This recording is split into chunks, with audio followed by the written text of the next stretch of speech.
Estamos próximo, creio, a terminar Efésios, que aquilo que Deus colocou no meu coração está falando, que é sobre maturidade e unidade através da carta de Paulo aos Efésios. E à noite, eu tenho procurado falar sobre o Espírito Santo.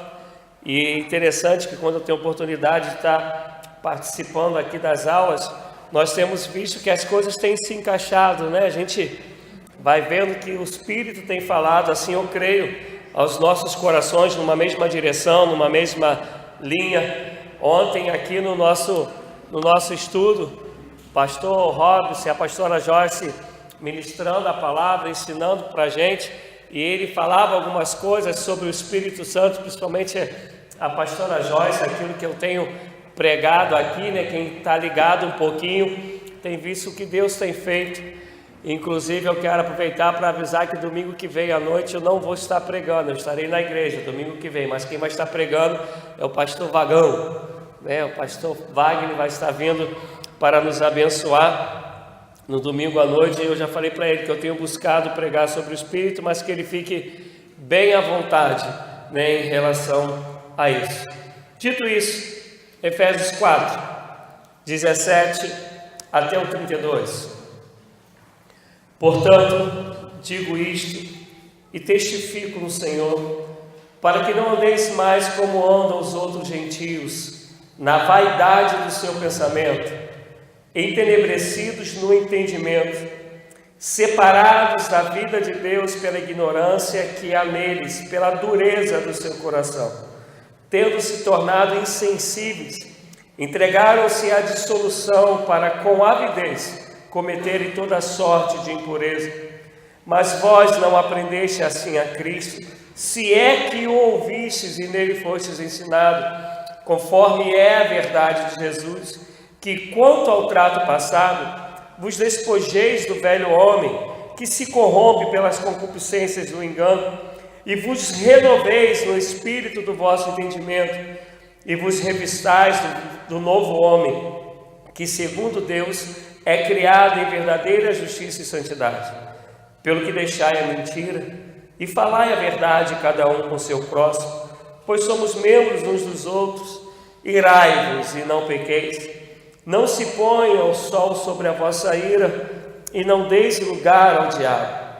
Aquele que furtava, não furte mais, antes trabalhe, fazendo com as mãos o que é bom, para que tenha o que repartir com o necessitado. Não saia da vossa boca nenhuma palavra torpe, mas somente a que for boa para promover a edificação, conforme a necessidade, para que beneficie os que ouvem. E não entristeçais o Espírito Santo de Deus, no qual fostes selados para o dia da redenção. Toda amargura, e ira, e cólera, e gritaria, e blasfêmias, e toda malícia sejam tiradas de entre vós.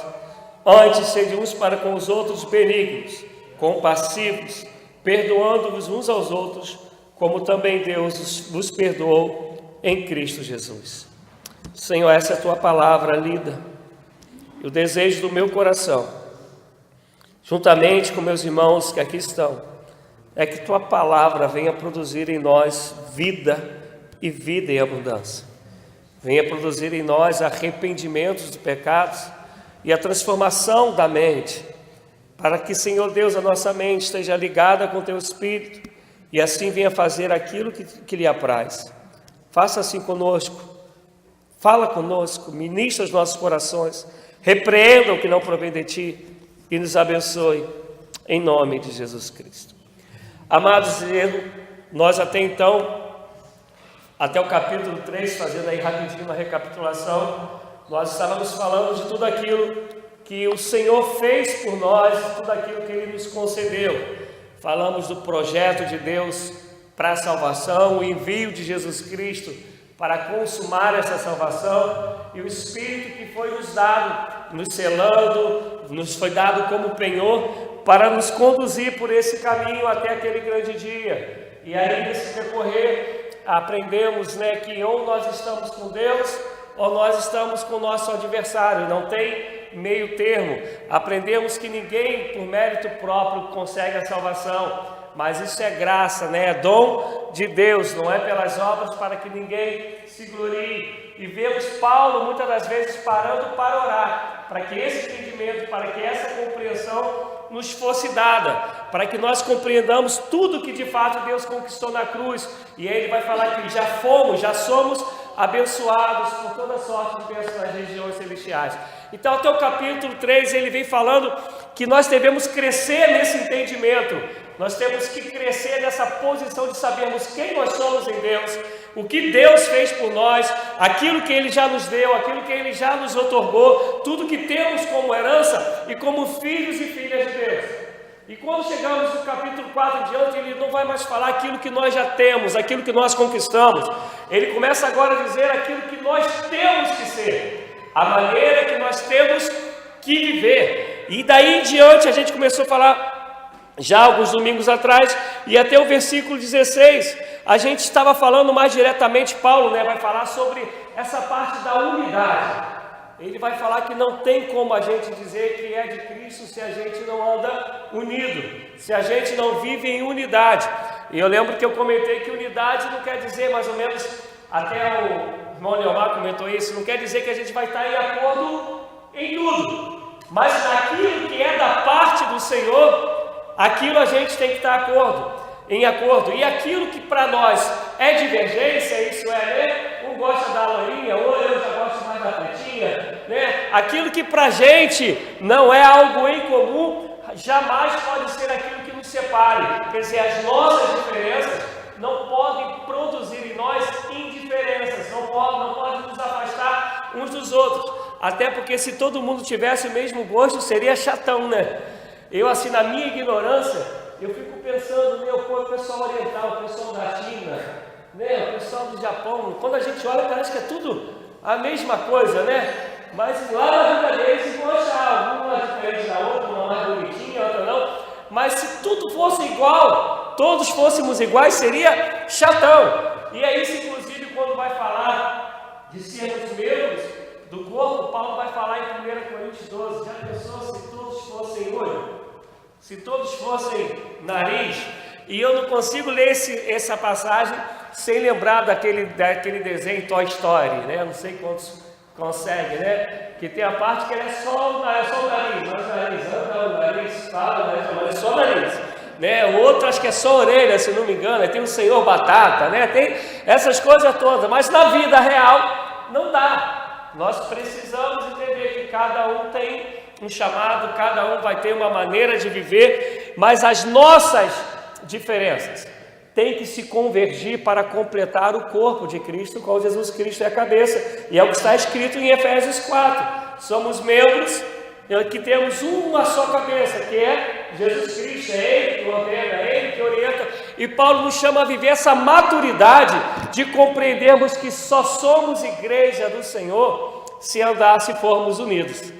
Né, eu e o Júnior, ali de manhã, a gente estava falando, né, sobre futebol, né, das peladas aí da vida, e a gente que gosta assim de esporte, né, quer seja futebol, qualquer outro que gosta de esporte, mas de esporte coletivo, você vai ver que nem todo mundo, não pode ser um time com 11 centroavantes, não tem como ser um time de 11 goleiros, não dá para ser esse negócio, não tem como. Então cada um tem que saber a sua posição, tem que ter o talento para aquilo, tem que ter o dom para aquele negócio. E não basta ter somente o dom, o talento, tem que saber jogar em conjunto, independente de que um goste de uma coisa, outro goste de outra, e tem que saber jogar em conjunto. E quem gosta, já falando do futebol, você às vezes vai ter um lateral direito no seu time, que o cara gosta mais de uma bola mais comprida. O outro já gosta da bola mais no pé. Um já é mais marcador, o outro já é o Marcelo, que é pela esquerda, né? Já é mais ofensivo. E a gente tem que compreender juntos nessas diferenças, caminharmos unidos, porque só assim nós vamos ter a vitória. Amém? Até porque disse o Senhor Jesus que o reino dividido não subsiste, quer dizer, não tem como perdurar, não tem como permanecer, ele vai acabar sendo destruído. E Paulo ele nos convida a isso. Mas agora, a partir do versículo 17, ele vai falar daquilo que a gente pode chamar de santificação, ou a gente pode chamar de purificação. Mas uma coisa que eu quero, antes da gente entrar nos versículos, falar para vocês: entendam, amados, só existe igreja se existe relacionamento. Quando a gente vai ler os 10 mandamentos, 4 deles têm a ver com o Senhor diretamente. Os outros 6 têm a ver com relacionamento uns com os outros. Você vai pegar lá Gálatas 5 e a gente vai ver a partir do versículo 22, que vai falar sobre o fruto do Espírito. Você vai falar que a maioria dele, um ou outro vai falar sobre algo que tem a ver para cima. O restante tem a ver tudo na horizontal, tem tudo a ver com relacionamento. E até quando ele vai falar dos pecados, que é Gálatas 5 a partir do 16, ele vai falar dos pecados, ele vai listar lá os 4 ou 5 que tem a ver com religiosidade, vai falar da idolatria. O restante tem todos eles a ver com relacionamento. Volta a repetir o que eu tenho falado aqui nos últimos dias: não existe esse negócio de Cristo em casa. Não existe esse negócio de a gente estar na igreja e achar que cada um pode fazer o que quer, porque igreja significa comunidade.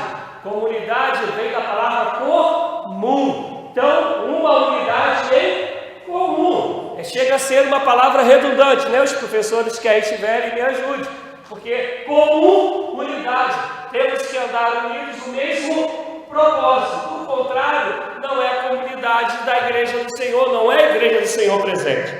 E aí, a partir do 17, ele vai falar que nessa unidade não basta somente eu sempre estar disposto a entender o outro, a concordar com o outro. Eu também preciso ter uma vida que a minha vida reflita ao Deus a quem eu digo que sirvo. Vou melhorar. Não adianta eu ser um bom amigo, um bom vizinho, porque só é bom aos olhos de Deus quando refletimos a Deus. Amém? Estão entendendo? Você pode pegar uma pessoa não cristã e ela ser parcerona, ser gente boa pra caramba dessa. E olha que eu conheço um bocado que é melhor do que um montão que se diz crente, né? Esses dias eu conversando com um pastor amigo, e ele já esteve aqui, o Elton, ele esteve aqui umas 2 vezes, já esteve pregando, já esteve tocando, quer dizer, tem umas 3 com a banda do bispo, ele toca o teclado, né? E eu falei: Elton, às vezes eu confesso que eu prefiro estar no meio dos meus amigos que a gente cresceu junto, que gostam de uma bebida, do que estar meio, às vezes, no meio de alguns pastores e alguns crentes. E aí ele deu uma gargalhada. Eu falei: sério, porque quando eu estou lá no meio dos amigos da infância, eles me abraçam sabendo quem eu sou e sem usar máscara nenhuma, sem querer nada de volta. E a gente pega um montão de crente que abraça porque acha que tem que abraçar. Falta amor, falta companheirismo, falta amizade, falta pureza, um montão de máscara na cara, na frente fala uma coisa, por trás fala outra, e a gente está vivendo esse montão de hipocrisia dentro da igreja. E uma das coisas que Paulo vai tratar a partir do versículo 17 é que nós temos que ter uma vida pura, uma vida santa.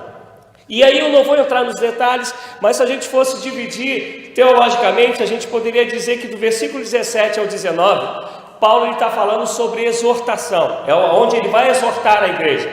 Do 20 ao 24, ele está trazendo uma base teológica, né? Alguns teólogos vão dizer que é um argumento teológico. E do 25 ao 32 é a prática disso. Mas eu quero que a gente veja isso na prática, a gente veja isso como de fato ela é. Verso 17 ao 19 vai dizer assim: portanto, digo isto e testifico no Senhor, para que não andeis mais como andam os outros gentios, na vaidade do seu pensamento, entenebrecidos no entendimento, separados da vida de Deus pela ignorância que há neles, pela dureza do seu coração, tendo se tornado insensíveis, entregaram-se à dissolução, para com avidez cometerem toda sorte de impureza. A primeira coisa que eu quero que a gente entenda: há um povo aí fora que não conhece a Cristo, que vai dizer que crente é tudo ignorante, né? Que crente não estuda, que crente é um monte de bitolado, que fizeram lavagem cerebral.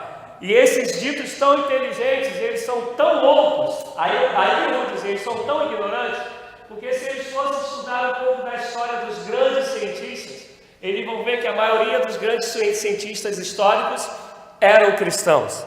Eles iam se dar conta que a grande potência que é hoje os Estados Unidos foi construída tendo como base a Bíblia, que as leis dos Estados Unidos, 90 ou mais por cento delas têm como base os ensinos, os mandamentos bíblicos.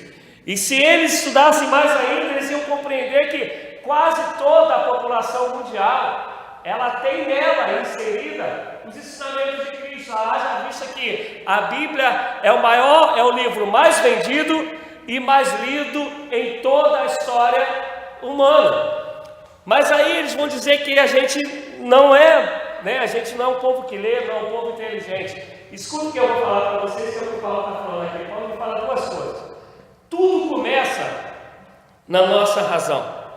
Tudo começa na nossa mente.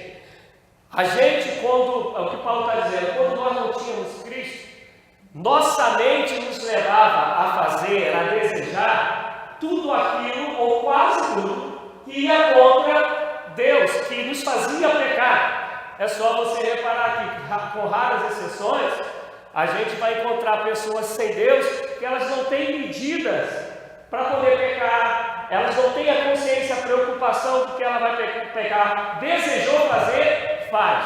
Vou dar um exemplo. Hoje de manhã nós conversando aqui, algumas pessoas não dormiram bem essa noite, porque o pessoal ficou com a batucada de ontem até hoje, 6 horas da manhã, sem se preocupar. Cadê para mim? Né, Fabi? Sem se preocupar, Fabi, Solange estava contando isso, e sem se preocupar com o que o outro vai achar, sem se preocupar se isso vai afetar alguém ou não, se eu vou incomodar alguém ou não, sem se preocupar se depois vão se embriagar e fazer alguma doideira na rua. E engraçado que o João ainda contava que quando fomos fazer aqui o alívio do ano passado, uma das vizinhas aqui reclamou que ela ia dar uma festa e não podia colocar o pula-pula em frente à sua casa.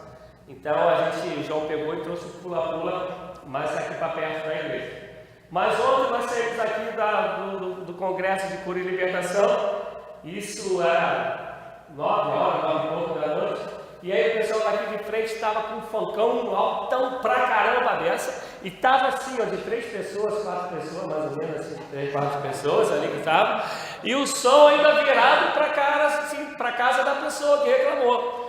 E a gente não viu ninguém indo lá reclamar com eles, mas quando são as coisas de Deus, eles reclamam. Por quê? Porque a nossa razão sem Deus nos leva a fazer as doideiras mais loucas do mundo. A ponto, quando a gente vai falar do amor, né, a gente tem visto aí nos jornais, a gente diz que mata por amor. Nunca vi amor que mata a pessoa amada, né? Mas porque são razões, só a pessoa ela entra no raciocínio, numa conclusão dela própria, sem a direção de Deus, e comete as loucuras. E aí Paulo ele já faz, usando da mesma razão, ele vai falar assim, a razão ela te leva a isso. Mas quando você aceita Cristo, a sua razão não pode mais ser direcionada por você mesmo.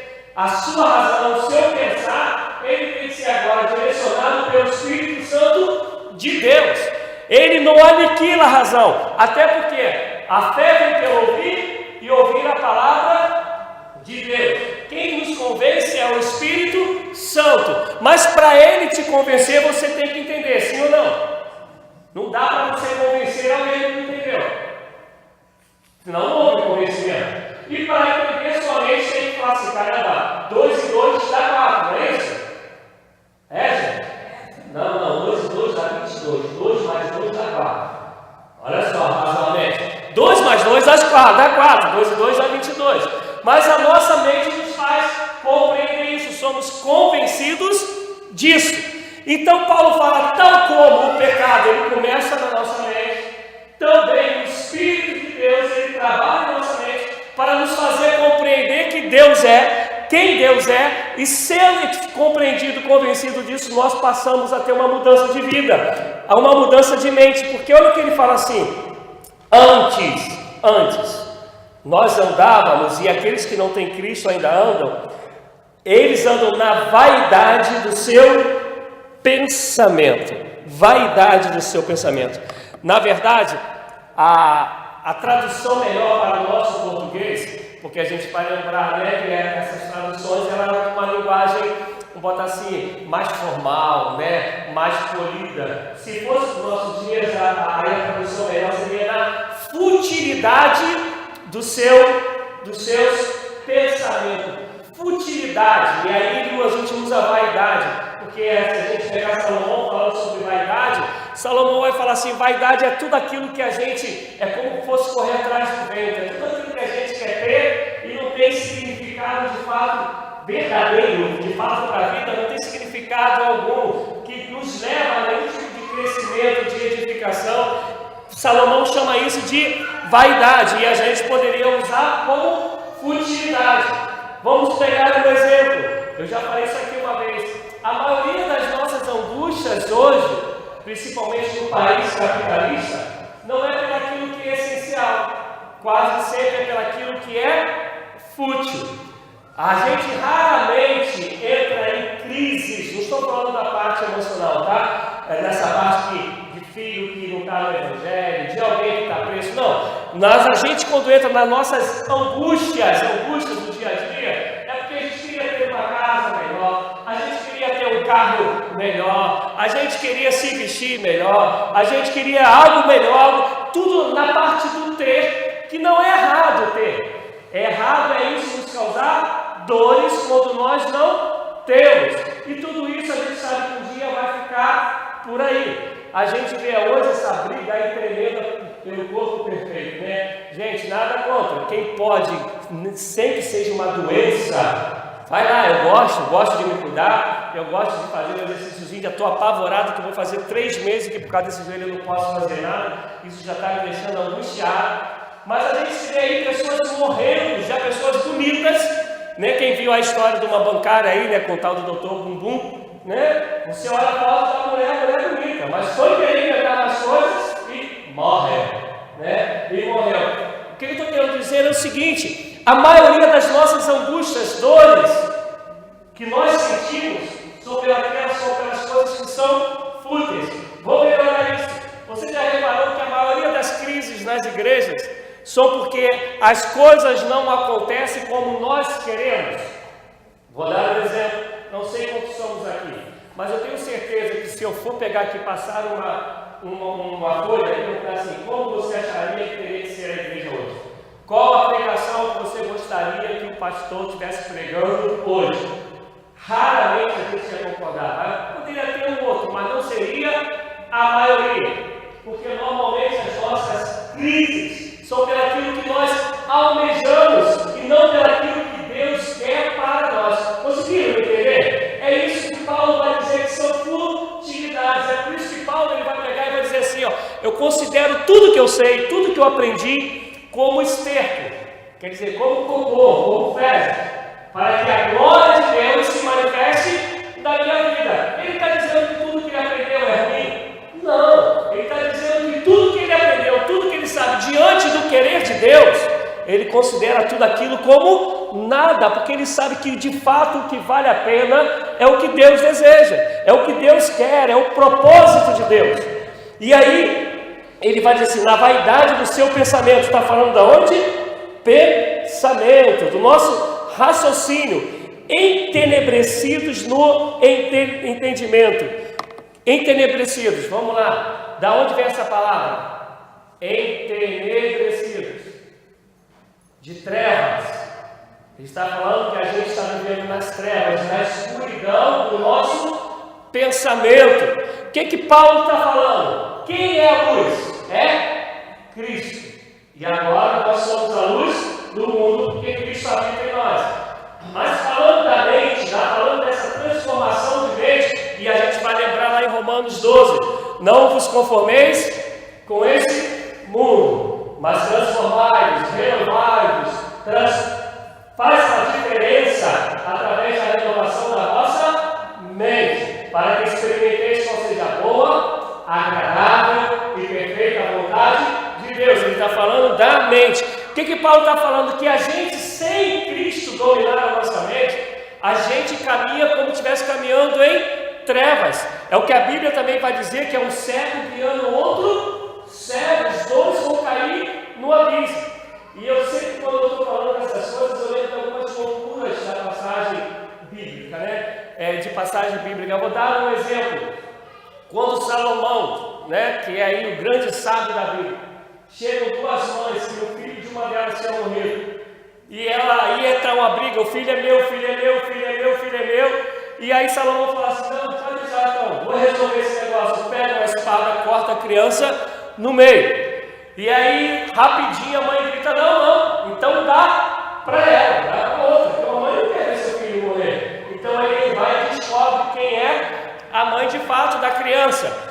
Para você ter uma sacada dessa, ter um entendimento dessa, é por quê? Porque a luz de Cristo iluminou a nossa mente. Não andam mais na escuridão, não andam mais perdidos, mas andam na luz. Tem uma direção dada por Deus, tem um comando do Espírito de Deus nas nossas vidas. Mas ele está falando que sem Cristo, a pessoa sem Cristo, ela anda em trevas, ela tem sua mente entenebrecida. E aí ele continua, separados da vida de Deus, pela ignorância que há deles, pela dureza do seu coração. Escuta isso, amados. Essas coisas que Paulo listou, que eu acabei de falar aqui agora, ele fala que se vivemos assim, se não deixamos Deus dominar a nossa mente, se não deixamos a palavra de Deus ser a verdade absoluta em nossas vidas, ele vai dizer que nós somos separados de Deus. E aí ele fala que somos, além dele falar que estamos separados de Deus, ele vai falar que existe uma dureza no nosso coração. No grego, a palavra que está aí para a dureza é porosa. É uma palavra que significa que ela é algo mais duro do que o mármore. Inclusive, somente antigamente, a ciência ia dizer que quando o osso se consolidou, né, colou no outro, a palavra usada era essa, porosa, era algo que está agora firme, que está duro. O que Paulo está dizendo? Que à medida que nós não deixamos Deus dominar a nossa mente, não nos rendemos à vontade de Deus, não nos rendemos ao senhorio de Deus, ele está dizendo que nosso coração vai passando o tempo, ele vai ficando duro, ele vai ficando de uma certa maneira que fica quase, estou dizendo quase, tá? Impossível a pessoa ser convertida de novo. Vocês já leram quando a Bíblia fala que o abismo chama outro abismo? Você já reparou aquela coisa que a pessoa peca?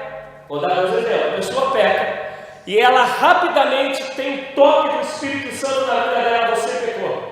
E ela quer ter uma vida de comunhão com o Senhor. Ela vai, se arrepende, pede perdão ao Senhor e faz de tudo para não pecar mais. Mas tem aquele outro que ele pecou hoje e fala assim, tá, Senhor, me perdoa.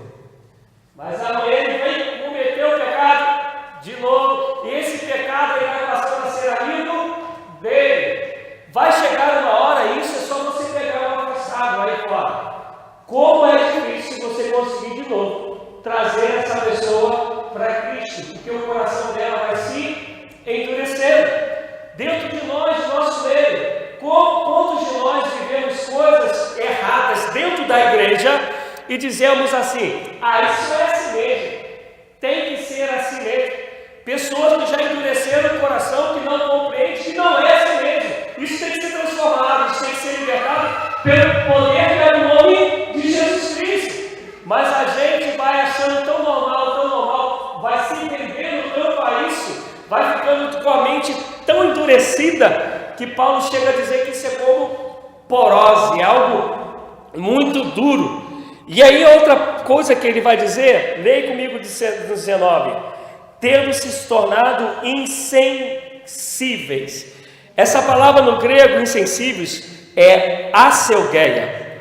Ele vai dizer assim, insensíveis entregaram-se à dissolução para com avidez cometerem toda sorte de impureza. Essa parte de se entregar à dissolução, se tornar insensíveis, a palavra usada no grego é aselgeia. O que essa palavra ela quer dizer? É aquela pessoa que busca o prazer a qualquer custo, sem se preocupar com que método que vai usar, se vai ser dissimulada, se vai ser falsa, se vai ser 7-1, se vai prejudicar o outro ou não. O interesse dela é sentir prazer. Ontem, né, minha filha estava na Jumeninha, numa igreja que eu já esqueci o nome. Cadê a Gabi? Lembra, Gabi, o nome da igreja? Santa Eugênia, obrigado lá para a Baixada.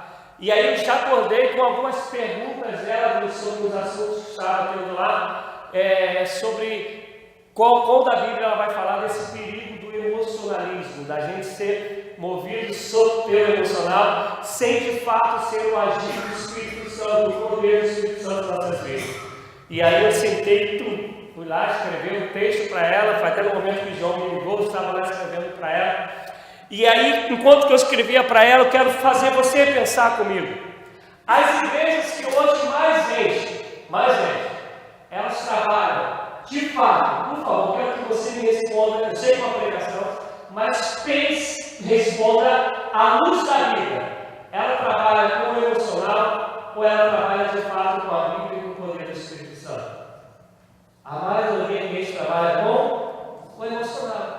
Fala para você, ó, você não pode ficar sofrendo, você vai ter a casa, você não pode ficar doente, você, se você der, você vai receber. Só fala aquilo que a pessoa quer ouvir. E a pessoa, nessa doideira de ouvir, falando das partes, da parte econômica, o cara fala, traz 10 mil. Né? Você que já viu isso aí, já viu na televisão, o cara começar a pedir 10 mil e terminar com a passagem. Fez sim, não, diante de Deus eu falo, o cara começou pedindo ajuda para dar 10 mil, e ele foi caindo, mas faz a prova de Deus, se você tem só uma passagem, traz uma passagem aqui, e você vê o povo lá indo, porque vai trabalhando no emocional, vai trabalhando na barganha, vai trabalhando na troca, porque o que a pessoa está preocupada é em ter prazer, entendam isso, prazer aqui, a gente está falando tão somente, porque faz parte da parte sexual, não, prazer mesmo, ter aquilo que deseja, ter aquilo que almeja, a única coisa que importa é o resultado que vai lhe dar prazer, e não prazer por estar no centro da vontade de Deus, não prazer por conhecer a Deus, e por causa disso as pessoas se lançam de todas as maneiras. Eu vou sair de dentro da igreja, vamos lá para fora. O que esses jovens têm buscado nos dias de hoje? Prazer sem medida, sem se importar com o que vai acontecer no amanhã. Estão vivendo literalmente a seu ganha.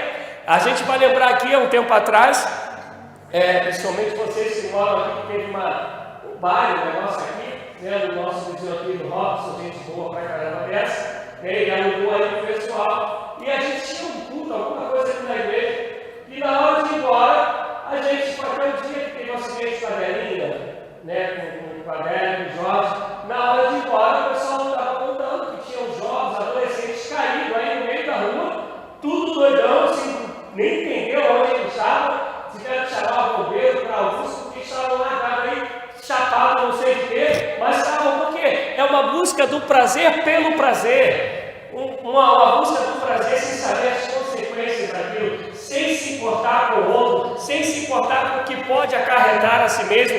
E Paulo está falando que a gente, sem Cristo, a gente vive nessa loucura do prazer pelo prazer. E aí, ele continua dizendo, com avidez cometeram toda sorte de impureza. Esse avidez aqui, a palavra usada no grego é pleonexia. O que é isso? É você querer ter aquilo que não é teu. Ontem, quando o pastor Robson pregava aqui, ele deu um exemplo do que o bispo tem falado. Se você colocar a mão só naquilo que é teu, você sempre vai andar segundo a vontade de Deus. Você não vai tocar no dinheiro dos outros, na mulher dos outros, no homem dos outros, né, no lugar dos outros, no carro dos outros. Você vai só colocar a mão naquilo que é teu. Você vai viver sempre segundo a vontade do Senhor, obedecendo os princípios do Senhor. E essa palavra, ela está dizendo o seguinte, que a gente sem Cristo, a gente vive quase sempre querendo colocar a mão naquilo que não é nosso. Vou dar um exemplo de novo. O que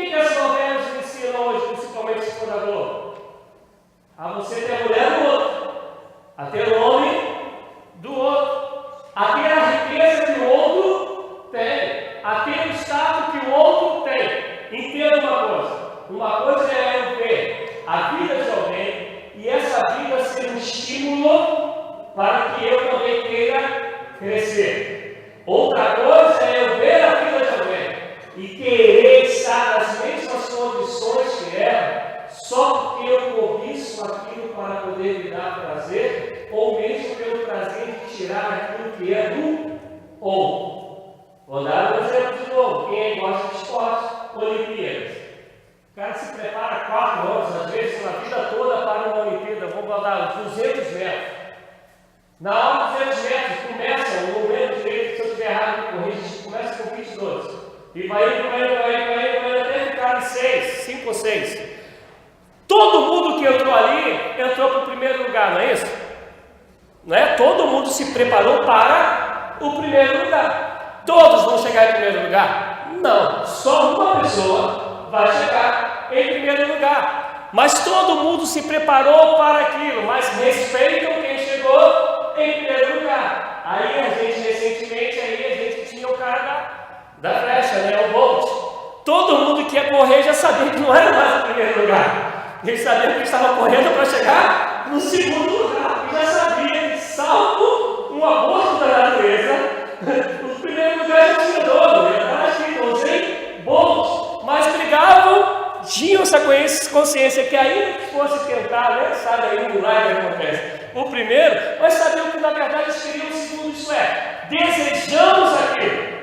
Mas sabemos que só uma pessoa pode levar. O desejar não tem problema. O problema é quando eu vou meter o pé para o cara cair, para eu poder chegar no lugar dele. O problema é quando que eu não vou medir nada, nenhum esforço, para poder ter aquilo que não é meu. Não é meu, não é meu. E aí tem uma passagem bíblica que um dia eu vou perguntar a Deus esse negócio lá no céu. Nem embora a gente saiba todo o contexto, vem Davi trazendo a arca da aliança, resgatando a arca de novo para Jerusalém. E aí vem lá a arca, claro que segundo os costumes da época, o que Deus havia dado ordem, eles não tinham cumprido todos os rituais que tinham que cumprir. Mas aí a arca ia cair, e aí vem Uzá e coloca a mão na arca. Só quem podia colocar a mão na arca eram os levitas e sacerdotes. Ele não era nenhum dos dois, mas ele preocupado com a arca, ele mete a mão e a Bíblia diz que ele morre, que Deus o consome ali porque ele colocou a mão e ele não tinha o direito de colocar a mão. Eu fico pensando se acontecesse com a gente hoje, meu pai, a população ia estar desse tamanhozinho assim, mas eu acho que ia caber dentro da cozinha lá de casa, mais ou menos assim. Olha que minha cozinha é apertadinha. Mas a gente precisa compreender que Paulo está falando que sem Cristo a gente nunca está satisfeito. E Paulo vai dizer assim, está falando para os cristãos, tendo que comer, tendo que beber, tendo que vestir, com isso, contentai. Isso é, estais contentes, estais felizes. Paulo aqui não está cortando a tua pele e falando assim, não busque nada acima, não. Ele está falando o seguinte, entenda que aquilo que você tem que te alegrar, ainda que você busque outras coisas, desde que não seja dos outros, isso tem que te alegrar, amém, amados? Mas isso é para quem tem a mente de Cristo, tem a mente dominada pelo Espírito de Deus. E Paulo está falando, se vocês chegaram a esta maturidade, vamos nos santificar para que isso aconteça. E aí ele vai continuar, mas vós não aprendeste assim a Cristo, se é que o ouvistes e nele foste ensinados, conforme é a verdade em Jesus, que quanto ao trato passado, vos despojeis do velho homem, que se corrompe pelas concupiscências. Essa passagem, eu estava pelas concupiscências do engano. Eu estava lembrando, assim que eu me converti, hoje não está muito assim. Mas o pessoal mais das antigas vai lembrar que a Assembleia de Deus, ela tinha essas coisas, né? Só mulher não podia, hoje saltar o corpo, né? Não podia usar calça, somente saia, vestido, tinha que estar de corte, né? De cabelo, amarradinho aqui, com rabinho de cavalo, toque, os homens só podiam estar de calça e a maioria das vezes de blusa comprida até os punhos, e por aí. E às vezes era engraçado, você encontrava na rua um cara, né, amigos assim, jovens, que eu achava bonitão, os caras jovens aí de calça apertada, camisão até aqui e de chinelo andando na rua. Eu falava, meu Deus, que coisa doida é essa, rapaz? Os caras às vezes andavam bonitão, toda arrumadinha, agora parece um Juca, né? E de bicicleta, terno e bicicleta. O que eu estou querendo dizer é que durante muito tempo nós tivemos uma concepção de que se despojar do velho homem, se vestir do novo homem, tinha a ver com as roupas que você está usando. É claro que a gente não vai ficar usando roupa que leve para a sexualidade, né? Porque se você faz seu irmão pecado, você está perdido, é bíblico, né? A gente tem que aprender a se vestir com moderação, com prudência. Isso é óbvio para qualquer um, independente de ser cristão. Se você teve uma criação sensata, vão te ensinaram a se vestir de maneira moderada. Mas durante muito tempo entendeu-se que a minha roupa, ela teria que ser com o ataviamento, porque agora eu sou nova criatura e não posso mais me vestir como velho homem. E a mente continuava uma mente tarada, né? Continuava uma mente pecadora, que desejava o mal para o outro, né? Que poderia ver uma mulher com uma tenda sobre ela, de roupa, mas ainda assim a mente ia lá embaixo e voltava, porque só estava se despojando do exterior. O interior, a mente, continuava ainda como a do velho homem. E Paulo está falando que quem está em Cristo tem que entender que as coisas velhas se passaram e tudo se fez novo. E essas coisas velhas, daqui a pouco a gente vai ver o que ele vai falar sobre isso, é se despojar do velho homem, se vestir do novo, a partir de agora. A minha maneira de ser, a minha maneira de existir tem que ser segundo o Evangelho do Senhor. Amados, entenda o seguinte: toda vez que você for pensar em algo, toda vez que você quiser comentar algo, toda vez que você quiser fazer algo, pare para pensar 30 segundos e pensa: o que eu vou falar, o que eu vou fazer, o que eu estou pensando, Deus aprovaria? Está dentro da palavra de Deus, está de acordo com a palavra de Deus. Que se nós fizéssemos isso, digamos que fosse como atravessar a rua, né? Quem vai atravessar a rua sabe que você tem que olhar para cima, para o lado, para baixo, para a direita, para a esquerda, porque não sabe onde vai vir. Esses dias quase que eu bati no rapaz lá perto de casa, porque a minha casa é mão única, né? Arroz, família, estiveram lá, é mão única.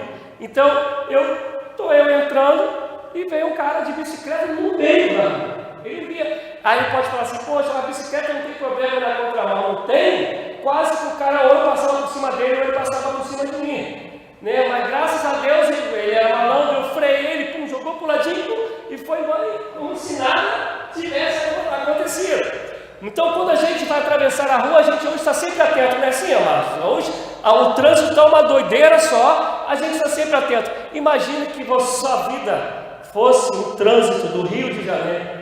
E tudo aquilo que você vai fazer, vai falar, vai pensar, você vai parar antes e vai falar assim: posso ou não posso? Deus aprovaria ou Deus reprovaria? Porque agora nós temos que caminhar com a mente de Cristo. Amém? Uma coisa que eu gosto muito de falar, gente, e porque é uma das coisas que me incomodam. A gente tem feito aqui estudo sobre liderança nas terças-feiras. E uma coisa que a gente tem aprendido é que aquele que quer ser o maior seja o menor, que quer ser o primeiro seja o último. Aquele que quer ser líder, ele primeiro tem que aprender a servir, até porque o líder no Evangelho ele é para servir. Traz isso para a nossa vida cotidiana. É assim que nós vivemos? Não, a gente quer sempre estar em destaque, a gente quer sempre ser reconhecido. A gente sempre quer estar em posição que outros possam nos ver e bater palma. A gente sempre quer ser o centro da atenção, se possível for, ser o último biscoitinho do pacote. Ontem aqui de lanche tinha um biscoito né? Não sei o nome, uma rosquinha com um açuquinha assim em volta, o branquinho. Meu Deus, quando eu cheguei lá, não encontrei nem o último do potinho, né? Já não tinha mais. A gente fala assim, né? Se tivesse aquela última, pelo menos a última, como a gente valoriza a última nessa hora, né? Então, às vezes, a nossa vida nos leva a querer ser assim, enquanto que a mente de Cristo é o contrário, é que Ele cresça e que eu diminua, é que toda glória e toda honra seja para Ele e não para mim, é que Ele apareça e que eu fique escondido atrás da cruz. Se Ele quiser nos levar à frente, isso é com Ele, e ainda assim será para a glória dEle. Amém, amados? E aí a gente vai continuar. E aí uma coisa que eu acho, antes da gente pular para o 22, é quando ele fala assim, se é que o ouviste. Ele fala que é em Cristo, mas depois ele fala assim, se é que ouviste. Eu não sei se só eu que tenho essa interpretação, mas não parece que Paulo está sendo sarcástico? Paulo está escrevendo para crente, amém? Ele está preso escrevendo para a igreja que está em Efésio. E aí ele está falando, já falou sobre a unidade, agora tem que estar falando sobre pureza, sobre a maturidade. E aí ele vai dizer assim, se é que vocês têm ouvido de Cristo, se é que vocês têm aprendido de Cristo, se é de fato Cristo que está em vocês. E a questão é, se é, amados, Jesus de fato que está em nós, devemos mudar a nossa maneira de nos comportar, amém, amados? E aí ele vai dizer, eu vou pular aí no 23, e vos renoveis no espírito do vosso entendimento. Onde ele está falando que isso começa de novo? No entendimento. Porque só Deus trabalhando aqui, que o Espírito vai conseguir direcionar todo o nosso corpo, que é a nossa cabeça que manda. E vos revistais do vosso homem, do novo homem, que segundo Deus é criado em verdadeira justiça e santidade. E aí ele começa, pelo que deixai a mentira. Ele não fala só daquilo que a gente tem que deixar, ele fala agora como a gente também tem que fazer. Olha só, pelo que deixai a mentira e falai a verdade, cada um com o seu próximo, pois somos membros uns dos outros. Eu tenho lido algumas coisas, né, buscando um entendimento melhor, porque a gente acha que mentira é só quando a gente fala algo que, assim, claramente a gente diria assim, é o contrário, é o antônimo da verdade, né? Essa é a nossa concepção natural sobre mentira. Só que a mentira, ela pode acontecer também quando eu me omito. Eu vou te dar um exemplo. Chegou Marcinha e falou algo para mim, e ela fala assim, não foi assim, pastor? E eu fico quieto. A gente vai entrar naquele ditado, para quem sabe ler, o pingo é letra. Vai ser preciso eu falar alguma coisa para a Marcinha saber que eu estou mentindo? Não, porque eu me calei, o meu silêncio já falou que eu estou mentindo. Estão conseguindo me entender? Eu vou e fiz algo e não fiz sozinho ou não fiz por completo. Teve outro que me ajudou. E eu chego e falo assim, caramba lá, pintei a igreja toda e omito a pessoa que me ajudou a pintar. Eu estou mentindo?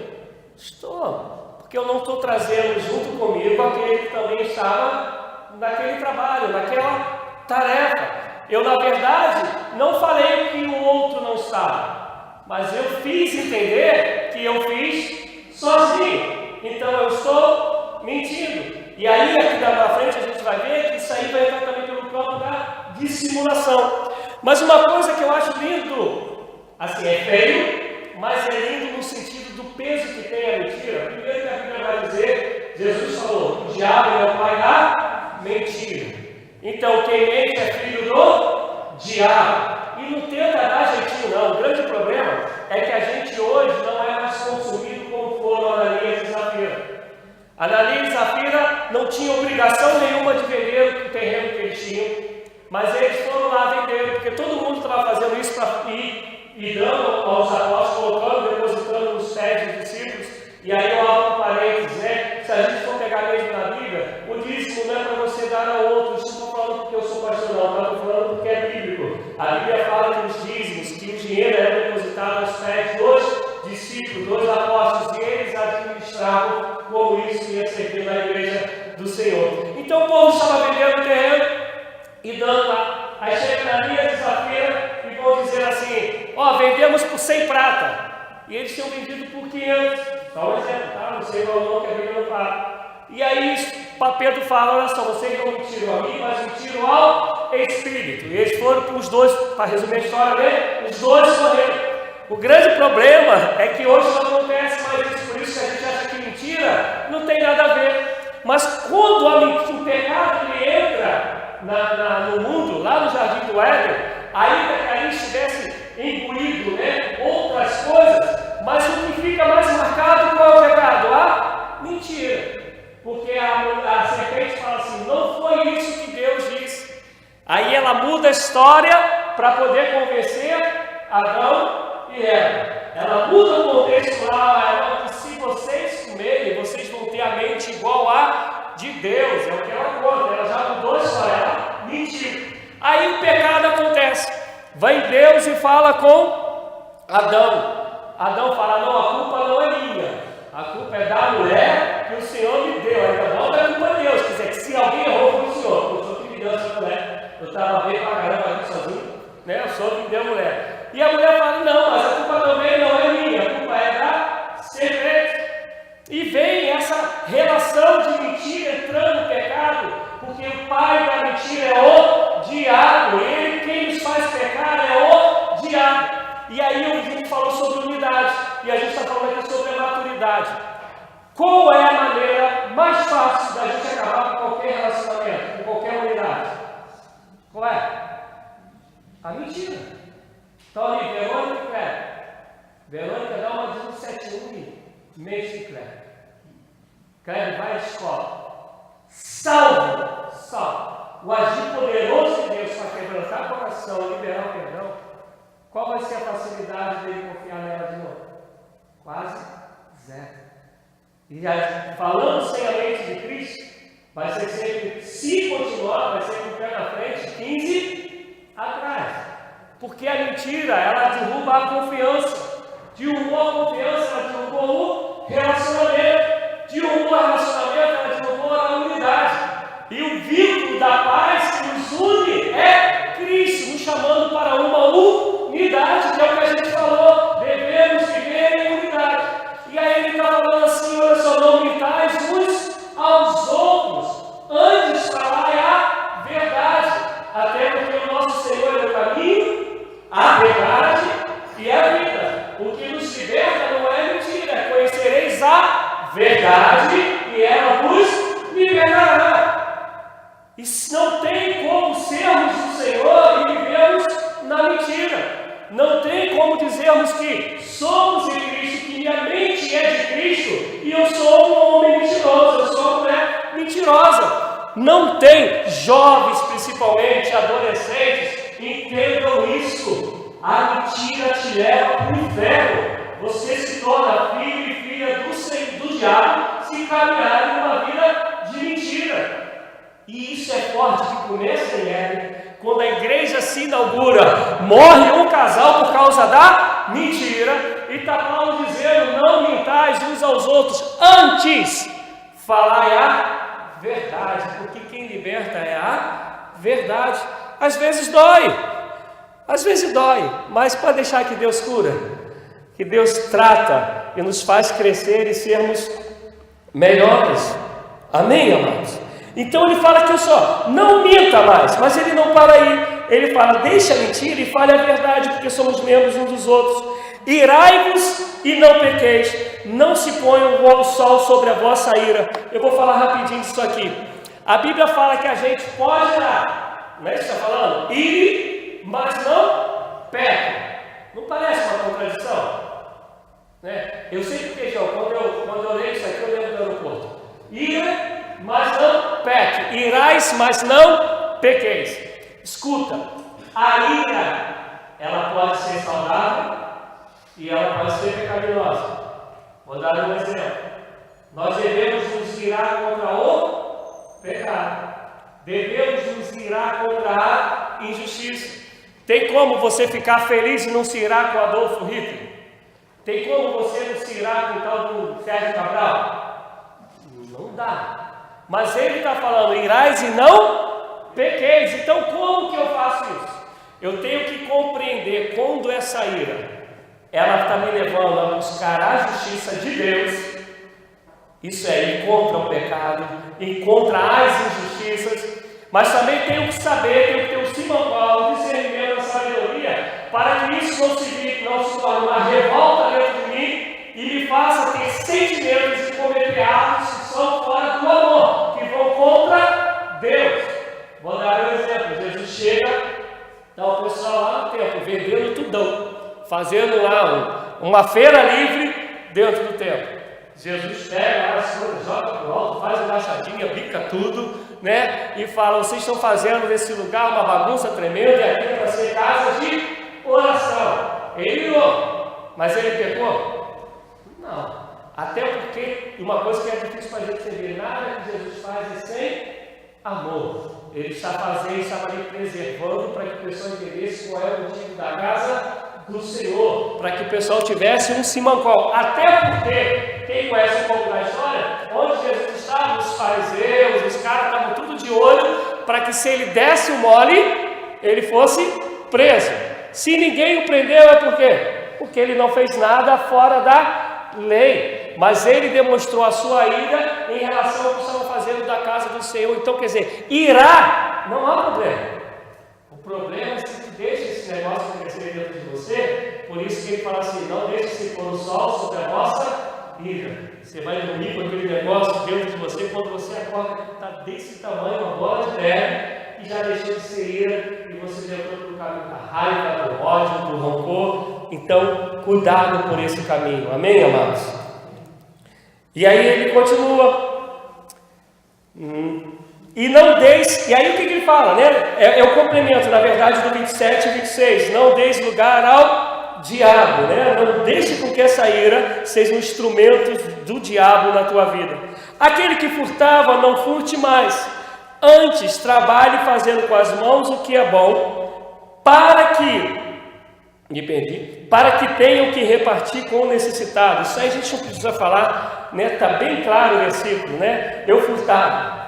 E aí a gente, quando fala em furtar, a gente pensa muito naquele que foi ali e catou algo de alguém, né? Você no teu trabalho, que tem um salário para você receber, e você, quando o teu patrão não está vendo, você dá uma de preguiçoso, né? Para usar umas outras palavras, né? Você quer dar a volta no teu patrão, eu te digo que você está furtando, porque você está recebendo para exercer um trabalho. E se você dá uma de malandrinho, malandrinha, você está furtando.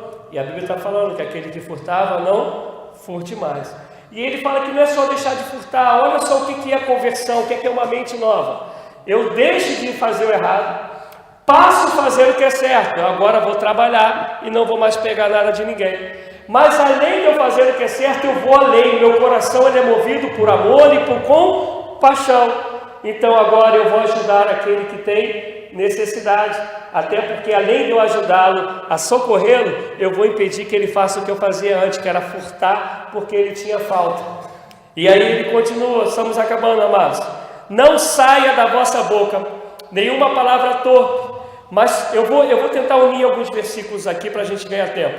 Não saia da vossa palavra nenhuma palavra torpe, mas só que for boa para promover a edificação, conforme a necessidade, para que beneficie aos que a ouvem, e não entristeçais o Espírito Santo de Deus, no qual foste selado para o dia da redenção.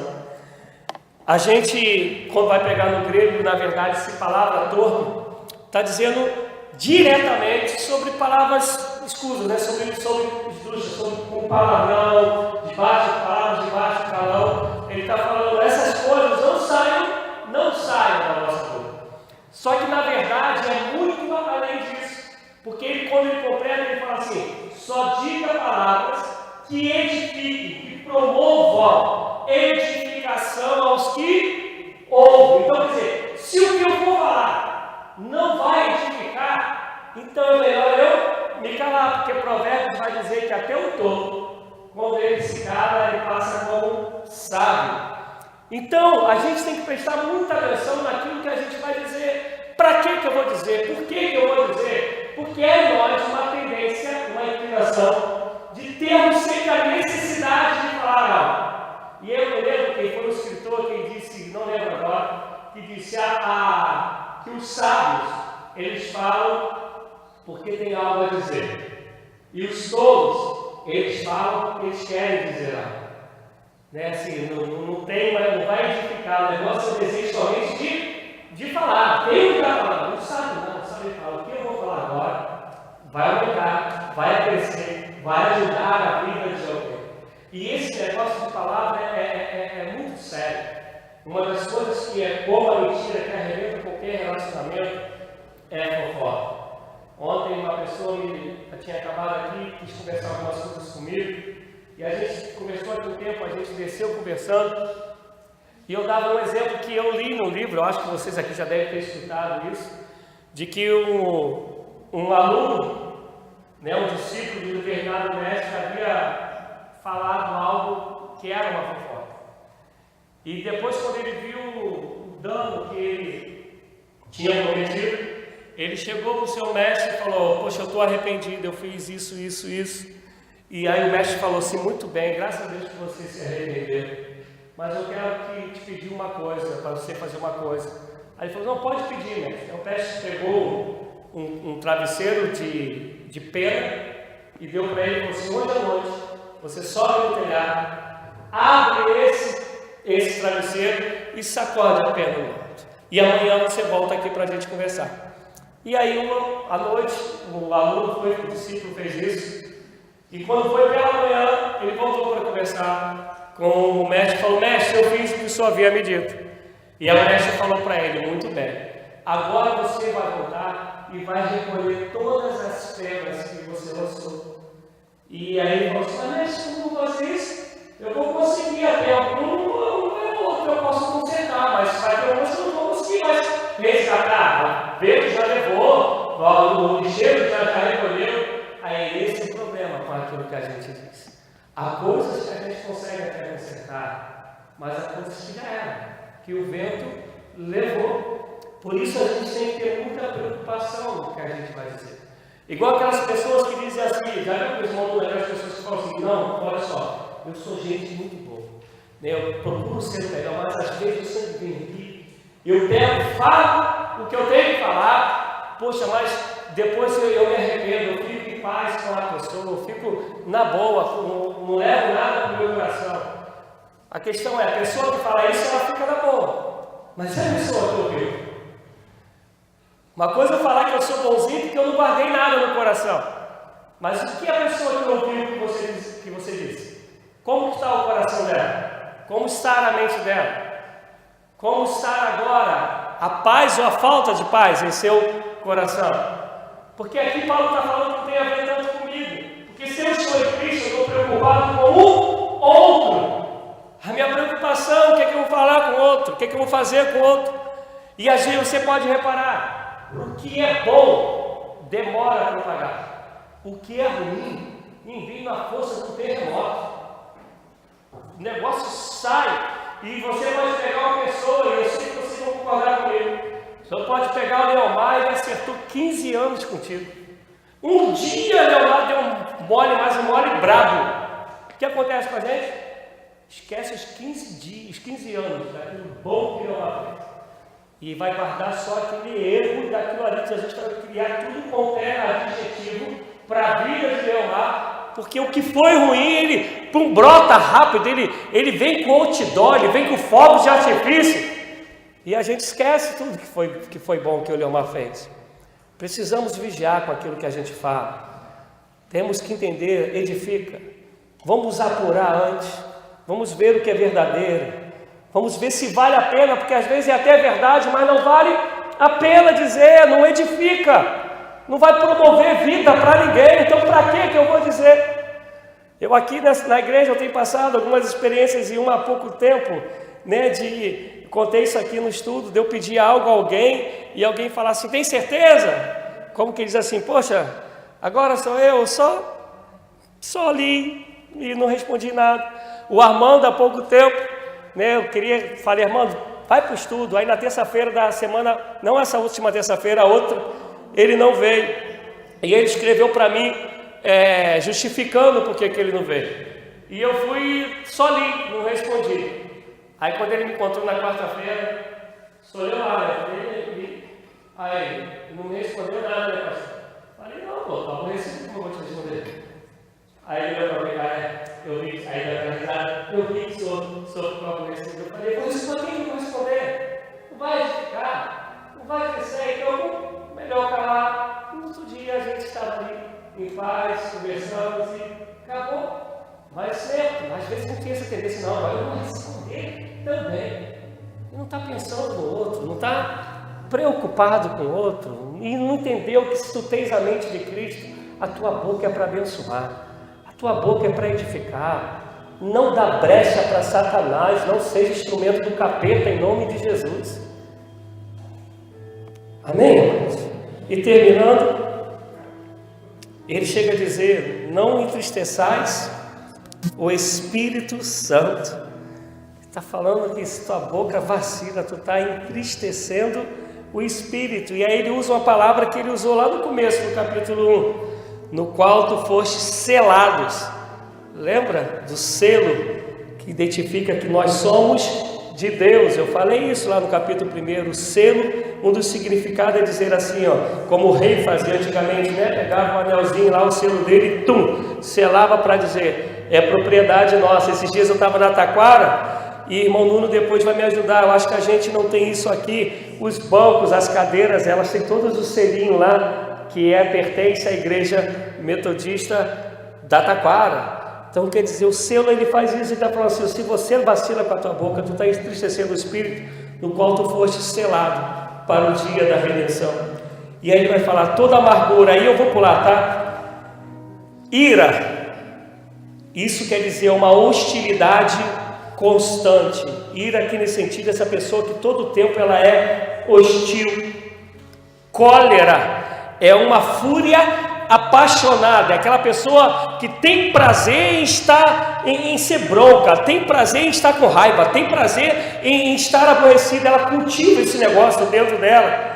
Aí ele vai falar assim, toda a blasfêmia é esse falar mal dos outros, especialmente pelas costas, difamando, destruindo a reputação das pessoas. E aí ele vai falar ainda, gritaria, essa pessoa que perde todo o seu controle e só consegue já agora se expressar com o outro através de grito. Falta nela o domínio próprio, falta nela a mente de Cristo, falta nela a doçura nos lábios, falta ela se permitir ser controlada pelo Espírito Santo de Deus. E aí ele continua, e gritaria, né, blasfêmias e toda a malícia. Malícia é essa pessoa que tem esse coração que maquina o mal, que deseja o mal, que nutre no seu coração essa maneira de prejudicar alguém ou a várias pessoas, de puxar o tapete do outro, de envergonhar outra. Essa pessoa que no seu coração maquina o mal. Ele está dizendo, olha, sejam tirados de entre vós. E aí ele usa não sei se vocês pararam, ele usa aí uma ligação, ele usa uma preposição, ele fala, seja tirada de vós. Não, ele está falando, seja tirada entre vós, ele está falando do relacionamento, porque antes ele estava falando sobre unidade, e se é unidade, ele está falando de relacionamento. Tire tudo isso do meio de vós. Antes, sede uns para com os outros, benignos, compassivos, perdoando-nos uns aos outros, como também Deus vos perdoou em Cristo. Vamos ter um momento da ceia agora. E só temos